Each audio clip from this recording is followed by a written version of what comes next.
Onorevole De Riu, primo firmatario di una legge che intende anche superare la legge 17 di cui tanto si parla in questo periodo, un plauso generale è stato fatto sia in questo convegno al quale abbiamo partecipato, promosso dalla WISP, però ci sono anche delle criticità che atleti, società e addetti ai lavori hanno riscontrato, come è giusto che sia.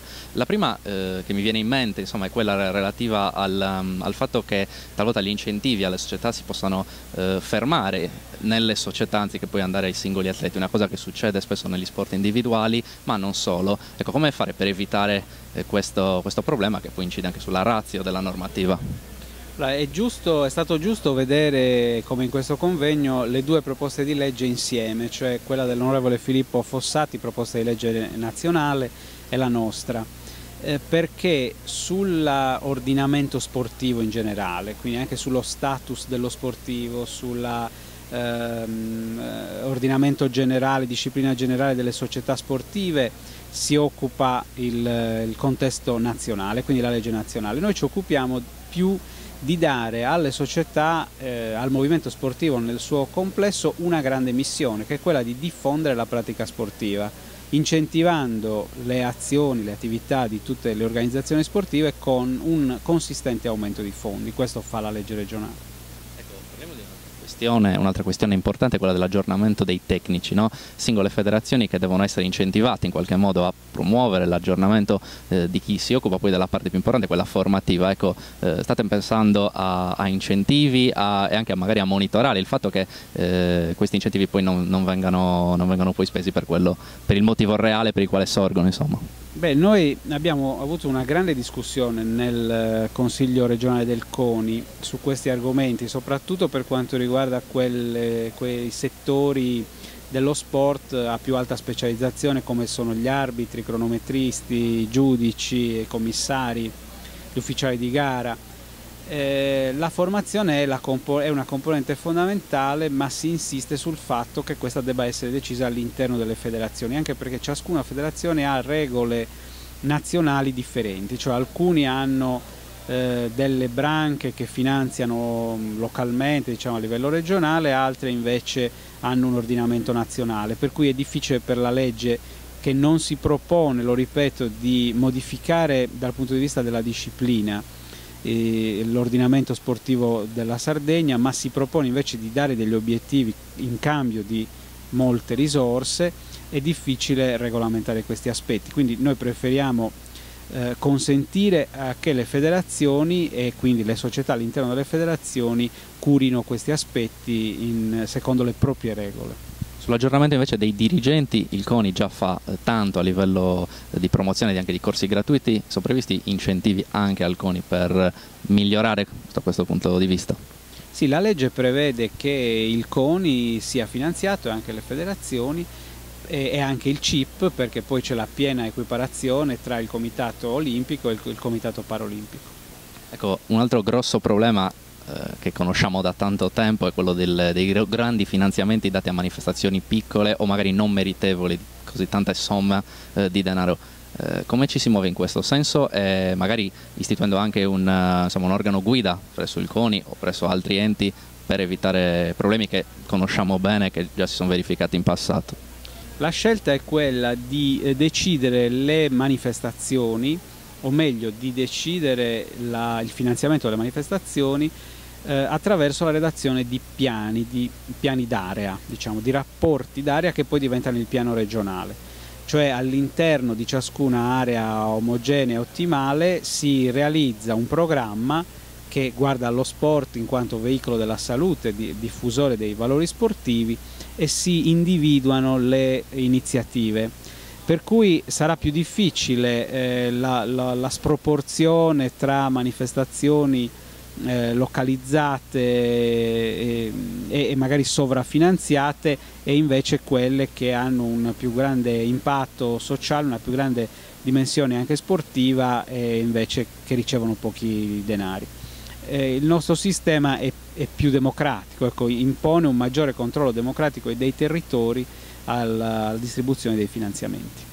Il problema dell'impiantistica sportiva, un altro cancro che cerchiamo si cerca di estirpare penso all'atletica, insomma 65 impianti, piste in stato di abbandono, in grandissima difficoltà. Per il futuro si può ipotizzare una programmazione seria per evitare di costruire cattedrali nel deserto, per provare a sfruttare meglio gli impianti che già ci sono? Insomma, se ne è parlato abbondantemente nel convegno, se ne parla spesso. A che punto siamo e che prospettive ci sono?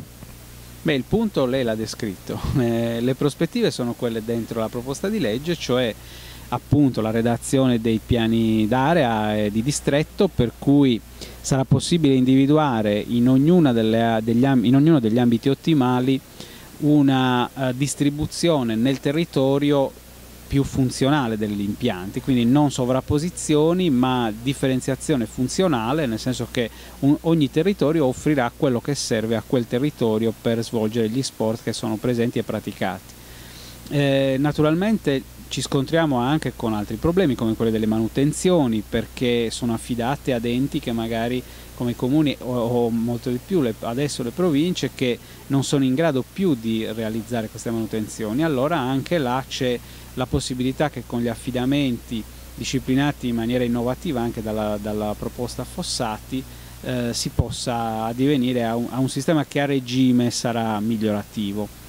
È un grande tema quello della manutenzione comunque di tutti gli edifici pubblici, di tutte le strutture pubbliche, che colpisce anche lo sport. Noi proviamo a fare dello sport un'isola felice attraverso questa proposta. Parliamo di una realtà che lei conosce bene, che le sta in qualche modo anche a cuore, quella di Nuoro. Cioè, insomma, il campo scuola Barbaricino, per via della mancata omologazione, non è più sede dell'atletica. C'è il campo del Quadrivio, insomma il Frogheri, dove gioca la Nuorese, dove insomma si svolgono tante attività, che è stato in gestione a una società pesistica, insomma di getto del peso. Non è un controsenso che un impianto per l'atletica, per il calcio, sia gestito da una società che fa parte di tutt'altro ambito? Ma l'attuale disciplina non obbliga alla omogeneità tra gestore e gestione, diciamo così, e impianto gestito nell'attività che viene svolta come società sportiva, qualora sia una società sportiva. Il problema è sempre quello di avere un gestore all'altezza delle necessità e soprattutto dotato di risorsa finanziaria sufficiente per svolgere tutti i compiti, soprattutto quelli manutentivi ordinari, che sono quelli che a volte sfuggono di mano perché non li si realizza in modo sufficiente. Torniamo al discorso che il primo problema è quello del finanziamento delle società sportive. Per quanto riguarda la gestione degli impianti, c'è nella proposta Fossati, non nella nostra perché non è un nostro campo di applicazione, non è un problema regionale ma un problema nazionale, c'è la riforma anche di questo aspetto, nel senso che si abbandona la gara col massimo ribasso, che poi è ritenuta causa di molte difficoltà nel campo della gestione degli impianti.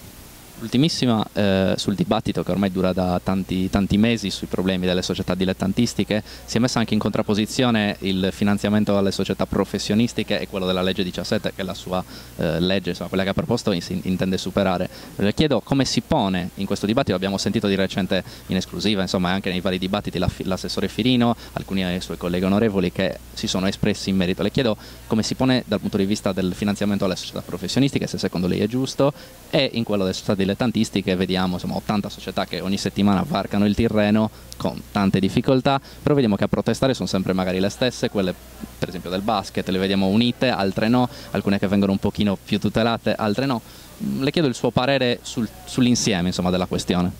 Noi abbiamo considerato lo sport come un unico grande movimento, un'unica grande esperienza sociale da incentivare, per cui noi non abbiamo previsto una diminuzione di contributi laddove già ci sono stati, per cui noi manteniamo inalterato l'assetto attuale.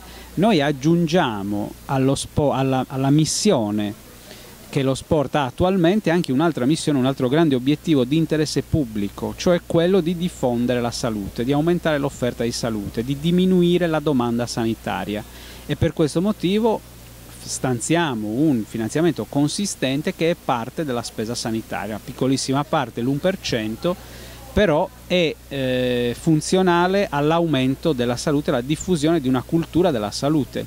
Per questo motivo non sono da mettere in contrapposizione lo sport nel suo aspetto più spettacolare, a più alto livello, è quello popolare. Semmai c'è da diffondere la pratica sportiva e l'attività motoria per tutti i cittadini, a prescindere dalle loro condizioni di sesso, di razza, di condizione anche. Per questo anche l'equiparazione completa tra CONI e CIP, che viene realizzata non solo dalle leggi nazionali ma anche dalla nostra proposta di legge.